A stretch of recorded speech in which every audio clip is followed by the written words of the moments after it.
విషయంపై ప్రముఖ జ్యోతిష్యులు కృష్ణమాచారి గారు మనకి వివరించడానికి లైవ్లో సిద్ధంగా ఉన్నారు. వారితో మాట్లాడదాం. నమస్తే కృష్ణమాచారి గారు. జై వీరబ్రహ్మ, జై గోవిందబాంబ, జై నమస్కారం. కృష్ణమాచారి గారు, ప్రతి సంవత్సరం మనం చూస్తూనే ఉంటాం. ఇది తరతరాలుగా వస్తున్న ఆనవాయితీ అని అందరికీ తెలిసిందే. అయితే నిమజ్జనము అనే ఈ సాంప్రదాయం ఎలా మొదలైంది? అసలు ఎందుకు నిమజ్జనం చేస్తాం? గణానాం త్వా గణపతిం భవామహే కవిం కవీనాముపమశ్రవస్తవం జ్యేష్ఠరాజం బ్రహ్మణాం బ్రహ్మణస్పతానః. గణాలన్నిటికీ మూలమై ఉన్నటువంటి వాడు గణపతి.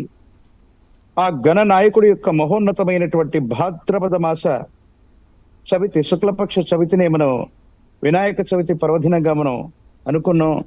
యోగదాయకమైనటువంటి స్థితిగతుల్లో దీన్ని మనం చేసుకోవటం అన్నటువంటిది మన దైనందిన జీవితంలో వస్తూ ఉంది. సృష్టి స్థితి లయకారకుడైనటువంటి పరమేశ్వరుడి యొక్క కుమారుడే గణనాయకుడు. అందుకే ఆయన గణపతిగా మనం పిలుస్తాం.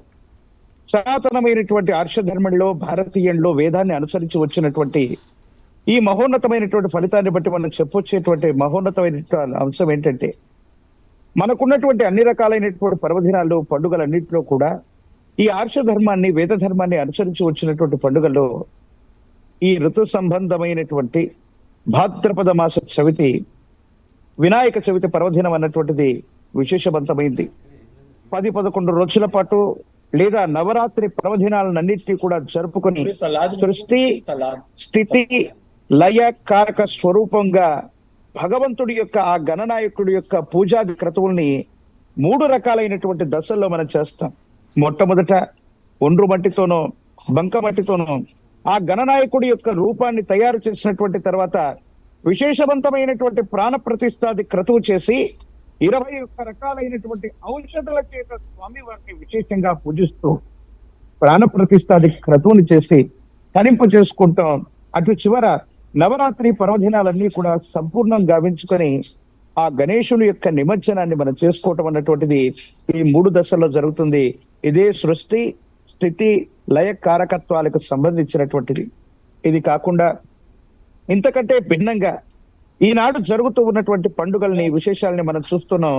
దీనికి భిన్నంగా గనక జరుగుతుంది అంటే దాని అర్థం ఏంటంటే అది కృత్రిమమైనటువంటిది. ప్రకృతి నుండి ఏదైతే మనకు లభిస్తుందో, మనకు వస్తుందో మళ్ళీ దాన్ని ప్రకృతిలో కలపడం అన్నటువంటి విశేషవంతమైనటువంటి స్థితి ఈ వినాయకుడి యొక్క నిమజ్జనం వెనక ఉన్నటువంటి ఒక అద్భుతమైనటువంటి రహస్యం.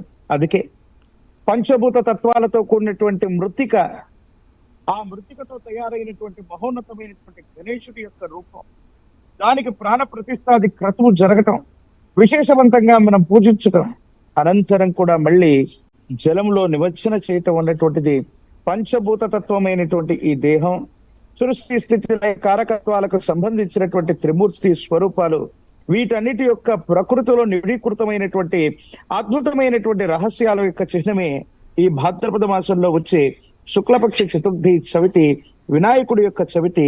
అందుకే ప్రశస్తవంతమైనటువంటి భాద్రపద మాసంలో దీన్ని మనం ఆచరిస్తున్నాం, నిమజ్జనాన్ని చేసుకుంటూ ఉన్నాం. ప్రత్యేకించి మన భాగ్యనగరం హైదరాబాద్ నగరంలో మహోన్నతంగా ఖైరతాబాద్ లో ఉన్నటువంటి వినాయకుడు గణేశుడి యొక్క మహోన్నతమైనటువంటి నిమజ్జన క్రతువు కూడా మనం చూడబోతూ ఉన్న విశ్వవిఖ్యాతమైనటువంటి, ప్రపంచవ్యాప్తంగా ఎంతో మంది కూడా, మన తెలుగు వాళ్లే కాదు భారతీయులందరూ కూడా, ప్రపంచ దేశాల్లో ఉన్నటువంటి వాళ్ళందరూ కూడా ఈనాడు ఈ వినాయక చవితి పురస్కరించుకొని మహోన్నతమైనటువంటి నిమజ్జన వేడుకల్ని, అంటే ఇంట్లో ఉన్న వాళ్ళు ఇంట్లో, బయట ఉన్న వాళ్ళు బయట, మనం ఎలాగో చేస్తున్నాం అంటే నదులు, సరస్సులు, వాగులు, వంకలు ఇలా చేస్తాం. కానీ మనకున్నటువంటి సమాచారాన్ని అనుసరించి సనాతనమైనటువంటి ధర్మాన్ని అనుసరించేటువంటి ప్రతి భారతీయుడు కూడా, వాళ్ళు ఏ రాష్ట్రంలో ఉన్నా, ఏ దేశంలో ఉన్నప్పటికీ కూడా వాళ్ళకున్నటువంటి పరిధిలో వాళ్ళు ఆ గణేశుడిని, వినాయకుడిని నిమజ్జనం చేసేటువంటి అద్భుతమైనటువంటి ప్రక్రియను మనం చూస్తాం. ఇది చాలా ఆనందించదగినటువంటి కార్యక్రమం. అంటే నీటిలో నిమజ్జనం చేయటం వెనుక ఇది మాత్రమే కాకుండా ఇంకా కొన్ని ఆరోగ్య ప్రయోజనాలకు సంబంధించినటువంటి కారణాలు ఏమైనా ఉన్నాయండి? తప్పకుండా మనందరికీ తెలిసినటువంటిది ఆయుర్వేద సంబంధమైనటువంటి స్థితి. మనం ఉన్నటువంటి ఈ భాద్రపద మాసం వర్ష ఋతువులో వస్తుంది. పూర్వం సనాతనమైనటువంటి సంప్రదాయాన్ని అనుసరించి మనిషి నీటిని తాగటానికి, స్నానం ఆచరించడానికి, పశుపక్షాదులందరికీ కూడా విశేషవంతమైనటువంటి స్థితిలో ఈ నదులు, కాలువలు, సరస్సులు వీటికి సంబంధించినటువంటి నదులు వచ్చాయి. పూర్వం మనందరికీ కూడా తెలుసు, ఒక 100 సంవత్సరాల క్రితం కలరా ప్రబలిపోతే ఎక్కడో ఒక నదీ తీర ప్రాంగణంలో ఇది మొదలవుతే ఆ నదీ తీర ప్రాంగణం కూడా ఉన్నటువంటి అన్ని రకాలైనటువంటి పల్లెటూర్లకు కూడా ఇది వ్యాపించిందని చాలా మంది గతించిపోయే వాళ్ళని. కానీ 21 రకాలైనటువంటి ఔషధులతో కూడినటువంటి వాటిని ఆ గణేశుని విశేషంగా పూజించినటువంటి తర్వాత మహోన్నతమైనటువంటి ప్రశస్తవంతమైనటువంటి నదులు, సరస్సులు, కాలువలు, నీటి ప్రాంగణంలో జలంలో నిమజ్జనం చేయటం వల్ల ఆ ప్రకృతిలో ఉన్నటువంటి వినాయకుడు కరిగిపోవటమే కాదు, ఆ ఔషధాలు అన్నటువంటివి ఈ జలానికి వస్తాయి. వాటిని స్వీకరించినటువంటి పశుపక్షాదులు 84 లక్షల చరాచర జీవకోటికి జలం ప్రాణాధారమైంది. ఆ ప్రాణాధారమైనటువంటి జలం కూడా శుద్ధి చేయబడుతుంది. అలా శుద్ధి చేసేటువంటి క్రియలోనే ఈ వర్ష ఋతువులోనే మనకందరికి కూడా తెలుసు, పాత నీరు పోతుంది, కొత్త నీరు వస్తుంది. ఎన్నో రకాలైనటువంటి కలుషితాలు, సూక్ష్మ సంబంధమైనటువంటి జీవులు ఇవన్నీ మనం చూస్తూ ఉంటాం. వాటిని నశింప చేసేటువంటి మహోన్నతమైనటువంటి ఆయుర్వేద శాస్త్రానికి సంబంధించినటువంటి రహస్యాలు కూడా ఇందులో ఉంటాయి. అందుకే నీటి ప్రాంగణంలో, జలంలో, నదుల్లో ఈ స్వామివారిని వినాయకుడిని, గణేశుణ్ణి నిమజ్జనం చేయటం అన్నటువంటిది అనాదిగా వస్తూ ఉన్నటువంటి సంప్రదాయం. భారతీయ ఆర్ష సంప్రదాయంలోని ప్రతి పండుగ కూడా చాలా విశేషవంతమైంది. ఇది ఋతువులను బట్టి, పరిస్థితులను బట్టి, మనిషి యొక్క జీవన విధానమే సనాతనమైనటువంటి భారతీయం, అదే హిందూ తత్వం. అందుకే ప్రతి అంశం వెనుక, ప్రతి పూజ వెనుక, ప్రతి క్రియ వెనుక నిగూఢమైనటువంటి ఎన్నో రకాలైనటువంటి రహస్యాలు ఉన్నాయి. దానిలో భాగంగానే ఈ వినాయకుడి యొక్క నిమజ్జనాన్ని, ఔషధుల్ని అందులో కలపటం, ఆ మలినాల్ని తొలగించటం కూడా ఇందులో ఒక విశేషవంతమైనటువంటి ప్రక్రియగా మనం చెప్పొచ్చు. అయితే పూజా కార్యక్రమాలు ఏవైనా ఇటువంటి నిమజ్జనము అనేది చేయాల్సిన పరిస్థితి వచ్చినప్పుడు బేసి సంఖ్యలో ఉన్నటువంటి రోజులనే ఎంచుకోవడానికి 3, 5, 7 ఇలా 9, 11 ఎందుకండి ఈ ఆర్డర్ని ఎందుకు ఎంచుకుంటారు? దీనికి ఏమైనా ప్రత్యేకమైనటువంటి కారణం ఉందా? పరమేశ్వరుని పూజించేటువంటి మంత్రాలని నమక చమక మంత్రాలని చెప్తూ ఉంటారు. విష్ణువుని పూజించేటువంటి మంత్రాలు కొన్ని ఉంటాయి, పోషకాలు ఉంటాయి. ఈ పరమేశ్వరుడు యొక్క మంత్రాన్ని నమక చమక మంత్రాలుగా చెప్తారు. మీరు అడిగినటువంటి ఒక అంశానికి సంబంధించినటువంటి ప్రధానమైనటువంటి ప్రశ్న ఏంటంటే, 4 వర్గమూలం ఎంత అంటే ఏం చెప్తాం? The square root of the 4 that equal to 2. అంటే 4కి వర్గమూలం ఉంది. సరి సంఖ్యలకు అన్నిటికీ కూడా వర్గమూలాన్ని చాలా సులభంగా మనం చెప్తాం. The square root of the 1 అంటే ఏం చెప్తాం? ఈ విషయం గణితానికి సంబంధించింది, గణిత శాస్త్రానికి సంబంధించింది. సరి సంఖ్యలకి, బేసి సంఖ్యలకి ఉన్నటువంటి మహోన్నతమైనటువంటి రూపం ఏంటంటే 1, 3, 5, 7, 9. భగవంతుడు అందరూ కూడా ఒకటే, ఏకతత్వంతో ఉందని చెప్తుంది ఏక సంఖ్య. త్రిమూర్తి స్వరూపాలైనటువంటి 3లో బ్రహ్మ, విష్ణు, మహేశ్వరుడు స్తుష్టి, స్థితి, లయ కారకత్వాలకు ప్రతీకని చెబుతుంది 3 సంఖ్య. 5 పంచభూతాలతో పాటు పంచబ్రహ్మలు, ఇంద్ర, విశ్వజ్ఞ, సూర్య భగవానుడు, బ్రహ్మ, విష్ణు, మహేశ్వరుడు వీటిని పంచబ్రహ్మలుగా చెప్తారు. సప్త సంబంధమైనటువంటి దేవతా గణాలకు మూలమైనటువంటి దేవతలు ఉన్నారు. 7 సముద్రాలు ఉన్నాయి. 9 ఈ విశ్వాన్ని పూజించేటువంటి అన్ని రకాలైనటువంటి స్థితిగతుల్లో ఉన్న దేవగణాల్లో కూడా నవగ్రహాలు, పంచభూతాలు, ఇప్పటిదాకా మనం చెప్పినటువంటి ఈ మహోన్నతమైనటువంటి స్థితిగతులన్నీ కలిస్తే కూడా ఏర్పడేటువంటి రూపమే ప్రకృతి, ద నేచర్. సో బేసి సంఖ్యకి మహోన్నతమైనటువంటి రూపం అంతెందుకు, మనిషి పునరుత్పత్తి వ్యవస్థలో భాగంగా నవమాసాలని చూస్తాం. 9 రోజుల పాటు, 9 నెలల పాటు తల్లి యొక్క గర్భంలో నిబిడీకృతమై ఉన్నటువంటి ప్రాణశక్తి, ఆత్మ వై పుత్రనామ అసహి, తండ్రి యొక్క ఆత్మే కుమారుడిగా జన్మిస్తుంది. కానీ తండ్రి యొక్క ఆత్మ తల్లిలోకి వచ్చినటువంటి తర్వాత, తన ధర్మపత్నిలోకి వచ్చిన తర్వాత నవమాసాలు తాను తన యొక్క గర్భంలో వస్తుంది. అంటే ఈ బేసి సంఖ్యలకి సృష్టిలో ఒక అద్భుతమైనటువంటి ధర్మం ఉంది. అందుకే శివుడికి సంబంధించినటువంటి నమక చమక మంత్రాలన్నింటిలో కూడా మనం చెప్తాం. 1 వర్గమూలం, 3 వర్గమూలం, 5 వర్గమూలం, 7 వర్గమూలం, the square root of the 11, the square root of the 13, the square root of the 15, వీటి యొక్క వర్గమూల సంఖ్యలని గణితంలో ఎంత వేగంగా మనం చెబుతూ ఉంటామో రుద్రంలో ఉన్నటువంటి మంత్రాల్లో కూడా అంత అద్భుతంగా చెప్పగలిగింది. అంత మహోన్నతమైనటువంటి సంప్రదాయం అన్నటువంటిది మనకు సంబంధించినటువంటి విశేషవంతమైనటువంటి స్థితిగతుల్లో ఉంది. కాబట్టి ఈ బేసి సంఖ్యల్ని ప్రామాణికంగా తీసుకోవటం, ఈ బేసి సంఖ్యలకు సంబంధించినటువంటి స్థితిగతిని మనం చెప్పటం అన్నటువంటిది సనాతనమైనటువంటి సంప్రదాయంగా ఉంది. కాబట్టి మనం తీసుకుంటూ ఉన్నాం.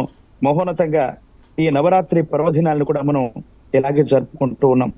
అయితే కృష్ణమాచారి గారు, భగవంతుని ప్రసాదం అంటే అది అందరికీ ఒక అమృతప్రాయం.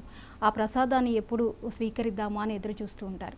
అయితే గణేశుని నవరాత్రిలో ప్రత్యేకంగా ఆ భగవంతుడికి నివేదించిన ఏదైతే మహాలడ్డు అయితే ఉందో దానికోసం ఇప్పుడు ప్రస్తుత రోజుల్లో జరుగుతున్నటువంటి వరవడిని చూస్తే దానిని వేలంపాట ద్వారా లక్షలు పెట్టి మరీ దక్కించుకుని దాని యొక్క ప్రాశస్త్యాన్ని పెంచుకుంటూ వెళ్ళారు. అసలు ఈ లడ్డు వితరణ, ఈ ప్రసాదానికి ఇంత ప్రాధాన్యత ఎందుకు వచ్చింది? దీనికి ఇంత లక్షల్లో ఆ ప్రసాదాన్ని స్వీకరించాలి, కొనాలి, అందరికీ వితరణ చేయాలి అనేటటువంటి ఆ అనుభూతిని పొందాలి అని భక్తులు అనుకోవడానికి రీజన్ ఏంటి? గణానాంత్వా గణపతి, అన్ని గణాలకి మూలమై ఉన్నటువంటి వాడు గణపతి. అలాగే అందరూ కూడా పార్వతీ తనయుడైనటువంటి గణపతిని లక్ష్మీ గణపతిగా పిలుస్తారు. ఒక చారిత్రాత్మకమైనటువంటి ప్రాశస్త్యం ఉంది. గణపతిని లక్ష్మీ స్వరూపంగా కూడా పిలుస్తారు. మీరు అడిగినటువంటి చక్కనైనటువంటి ప్రశ్న. ప్రసాదం అనేటువంటిది అందరికీ కూడా, భక్తులందరికీ కూడా చేరాల్సినటువంటిది. కానీ ఇప్పుడు ఉన్నటువంటి వేలం పాటల ద్వారా అవ్వచ్చు, కొత్త వరవడి, అది మనం ఊహించినటువంటి అనుకూలవంతమైనటువంటి స్థితి అని చెప్పలేం. కానీ ఈ కొత్త వరవడి వెనుక ఉన్నటువంటి ఈ రకమైనటువంటి స్థితి ఏమిటి, దీనికి కారణం ఏంటి అనేటువంటి విషయాన్ని కూడా మనం తెలుసుకుందాం. కేవలం వినాయక చవితి పర్వదినాలంటే మనం చేసుకుంటున్నటువంటి పర్వదినాలనే కాదు, ఆనాడు పరదేశీయుల యొక్క పరిపాలనలో మగ్గిపోతూ సమాజ జీవితంలో భారతీయులందరూ కూడా సంఘటితం అవ్వడానికి బాల గంగాధర్ తిలక్ వంటి మహోన్నతమైనటువంటి స్వాతంత్ర సమరయోధులు, సంఘ సంస్కర్తలు మన వాళ్ళందరినీ కూడా ఏకం చేయడానికి వచ్చినటువంటి ఒక మహోన్నతమైనటువంటి ఫెస్టివల్ కూడా వినాయక చవితి పర్వదినంగా మనం భావన చేయాలి. ఆ ప్రశస్తవంతమైనటువంటి 9 రోజుల పాటు మనకొచ్చినటువంటి భక్తి గేయాలతోనో, వివిధ మంత్రాలతోనో, విశేషవంతమైనటువంటి స్థితిగతులతోనో పూజించినటువంటి అమృతతుల్యమైనటువంటి ఆహారం, ఆ అమృతతుల్యమైనటువంటి మహోన్నతమైనటువంటి ప్రసాదంలో ఆ భగవంతుడి యొక్క శక్తి నిబిడీకృతమై ఉంటుందనో, స్వామివారిని పూజించి నివేదన చేసినటువంటి నివేదన లడ్డు, స్వామివారికి నివేదించినటువంటి మహోన్నతమైనటువంటి ఆ ధనము, కరెన్సీ, లేదా స్వామివారి దగ్గర ఉంచినటువంటి మహోన్నతమైనటువంటి దైవిక వస్తువుల్లో ఆ గణేశుడి యొక్క మహోన్నతమైనటువంటి అనుకూలవంతమైనటువంటి పాజిటివ్ ఎనర్జీ ఉంటుందేమో, దీన్ని మేము పెట్టుకోవటం వల్ల అనుకూలవంతమైనటువంటి స్థితిగతి కలుగుతుందేమో అన్నటువంటి ఉద్దేశం చేత దాన్ని దక్కించుకోవడానికి చాలా మంది ప్రయత్నం చేస్తారు. ఆ ఒరవడి నుంచి వచ్చినటువంటిది ఈ వేలం పాటలు లాంటివి. అంటే వాటిని మేము ప్రోత్సహించమని చెప్పాం, కానీ అది నాకు దక్కాలన్నటువంటి ఉద్దేశం చేత చాలా మంది ప్రయత్నం చేస్తారు. భక్తులందరూ కూడా మహోన్నతమైనటువంటి స్థితిగతుల్లో దాన్ని పొందుతూ ఉంటారు. దానికోసం అని చెప్పే మన ఖైరతాబాద్ అవ్వచ్చు, బాలాపూర్ అవ్వచ్చు, మిగతా ప్రాంతాల్లో గణేశుడి యొక్క లడ్డూకి విశేషవంతమైనటువంటి ఇది ఉంటుంది. అంటే నేనేం వేలం పాటల ద్వారా లడ్డూను కొరమను, స్వామివారి యొక్క ప్రసాదాన్ని స్వీకరించమను నేను చెప్పను. కానీ మహోన్నతమైనటువంటి స్థితిగతుల్లో ఈ విధంగా పంచడం అన్నటువంటి ఉపయుక్తం. ప్రస్తుతానికి నేను మధ్యప్రదేశ్ లో ఉన్నాను. ఇండోర్ నగరంలో కూడా అద్భుతమైనటువంటి స్థితిగతుల్లో గణపతి నవరాత్రి ఉత్సవాలు జరుగుతున్నాయి. మా ఆత్మీయమైనటువంటి శిష్యులు శ్రీ గోలు శుక్ల గారి వారి యొక్క నేతృత్వంలో కూడా మహోన్నతమైనటువంటి గణపతి వేడుకలు, నవరాత్రి పర్వదినాలు ఇక్కడ జరుగుతున్నాయి.